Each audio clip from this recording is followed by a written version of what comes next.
Hey everybody, welcome back to my channel. My name is Stephanie Bree, and today is going to be a little heavy topic. You can tell by the title that I'm talking about Wyndham Rotunda, also known as Bray Wyatt. He went by other names, but he's most famously known as Bray Wyatt or The Fiend. And there's a couple of reasons I wanted to talk about him today. So, first of all, he was my favorite wrestler. Now, my number one.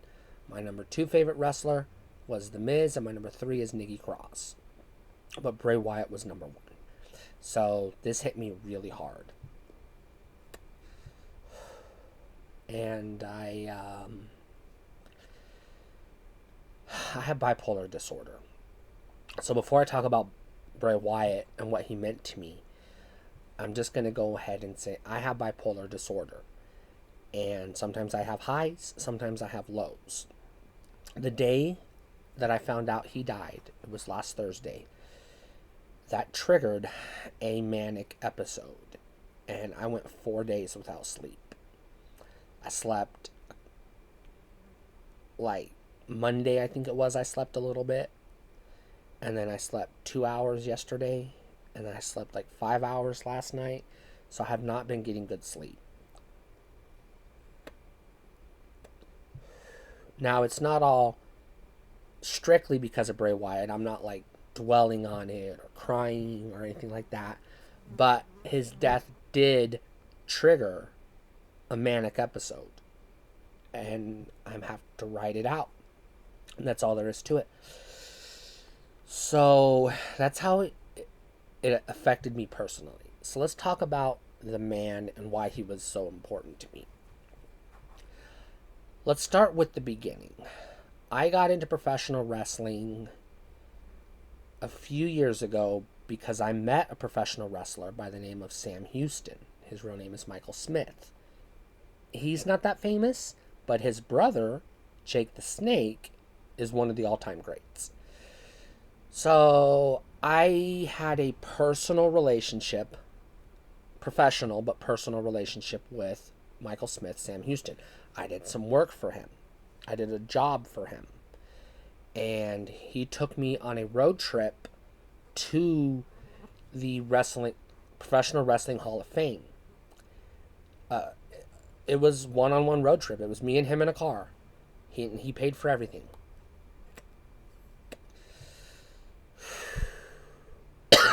At the time, I was watching a show on Netflix called Glow, which is the Gorgeous Ladies of Wrestling. Now, I was into it because of Allison Brie. I call myself Stephanie Brie because I took her name and I just dropped the E, so that's why I go by Stephanie Brie. Allison Brie is one of my favorite actresses. I love Community. I love Mad Men. She was in Scream, and also she was in Glow. So I started watching professional wrestling on, I subscribed to the, at the time, WWE Network, and I started watching old matches. First, I watched all of Michael Smith's matches because I wanted to see my friend in action. He was in the first Royal Rumble, so I wanted to see how he did. He didn't have a lot of matches. He didn't have a long, prolific career, so it didn't take me long to get through all of his matches. Then I started watching Hulk Hogan matches. Then I started watching Macho Man Randy Savage matches. Then I started watching Raw, and I started watching through Raw, like at the beginning, and I would go through, and then when they would promo a pay-per-view, I would watch that pay-per-view, and then I would come back and continue Raw, and then I just kept going until I got to the start of WCW Nitro, and then I started watching Raw, and then Nitro. And so I had a familiarity with Mike Rotunda, also known as IRS, or Irving R. Shyster. He quickly became one of my favorite wrestlers. And so I became attached to some of these wrestlers. IRS, Ted DiBiase, I don't know how you say his name, the $1 Million Man, Macho Man Randy Savage. Now, Randy Savage had already passed away by this point, but I was familiar with him from Spider-Man. I was familiar with him from the Slim Jim commercials. I knew who he was. So when he died, I was like shocked, but I wasn't like affected by it. because I didn't really know who he was. I just knew of him. And then I started working at a newspaper in 2018. July 2018, I started working at the Herald-Democrat in Sherman, Texas. I was a news reporter. At first, technically I was a freelance reporter that they let work in the office. So I was freelance. I did not work for the newspaper, but they let me work in the office. So I was a part of the team meetings. So I got to know what people were covering, so I could do my stories and pitch them. And after 3 months of freelance, they hired me on as staff.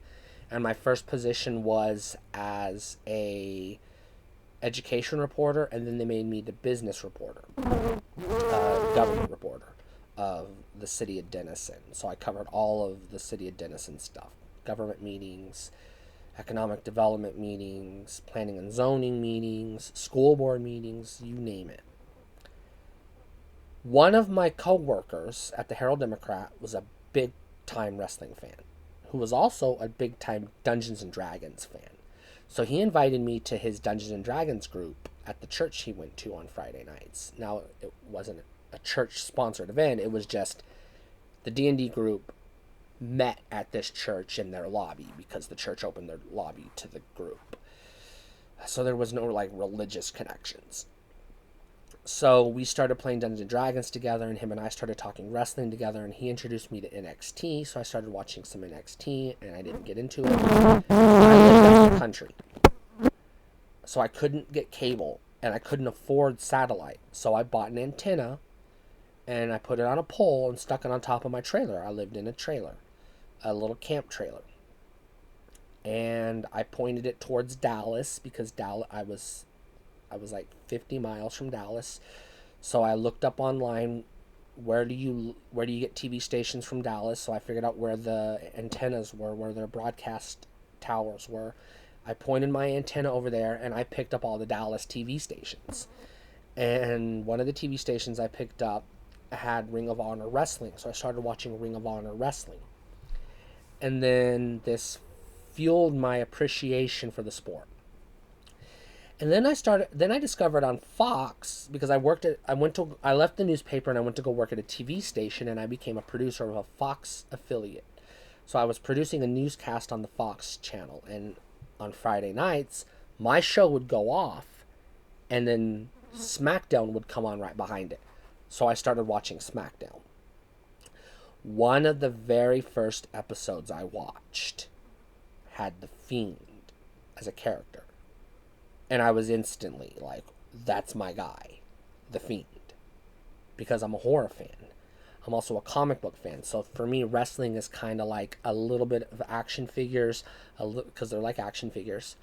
They're a little bit like superheroes. They're a little bit like horror characters, the storylines. So that was my perspective going into it. And then my friend told me about the Firefly Funhouse. So I was watching SmackDown week after week, and I got to see one of the Firefly Funhouse promos, and I was instantly enamored. I was like, yes, this is awesome. I want to see more of this. So I started watching SmackDown, and Bray Wyatt became my instant favorite.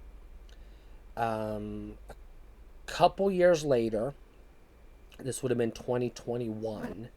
In 2021, I subscribed to Peacock because WWE had sold the network to Peacock.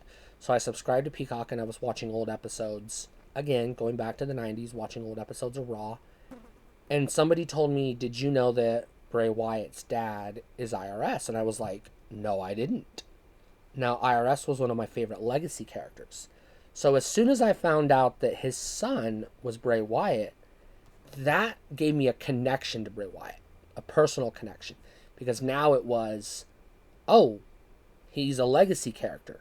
That's really cool, And so I went on Hulu, and I went back to the beginning, and I watched every Bray Wyatt match. I would only watch Bray Wyatt matches. I would watch them all. The Wyatt family. I don't remember what he was called before he was Bray Wyatt, but I watched those. I watched the Wyatt family. I watched the evolution of this character. And I watched everything he was in, every pay-per-view he was in. And I just was enamored. I fell in a... I don't want to say fell in love with him because that would be weird. I was mesmerized by him. I couldn't get enough Bray Wyatt. And then all of a sudden, they let him go. And I was crushed. I was like, well, he better go to AEW then. And I figured if he does, I'll go watch AEW. Or if he goes to Ring of Honor, I'll watch Ring of Honor. I was going to follow Bray Wyatt wherever he went. Me and my girlfriend started watching SmackDown together and the pay-per-views together. And we were watching a pay-per-view, and all of a sudden the lights went out. And my girlfriend's like, is this the return of Bray Wyatt? And I was like, no way. And lo and behold, it was the return of Bray Wyatt. And it was a magnificent return. And we watched him come out on SmackDown later, I think the next week. And he gave an emotional, heartfelt, like, you know, welcome back, but get to know the real me. You know, he broke character and he's like, I'm not Bray Wyatt. I'm not the Fiend. I'm not this guy. I'm just me. The real me.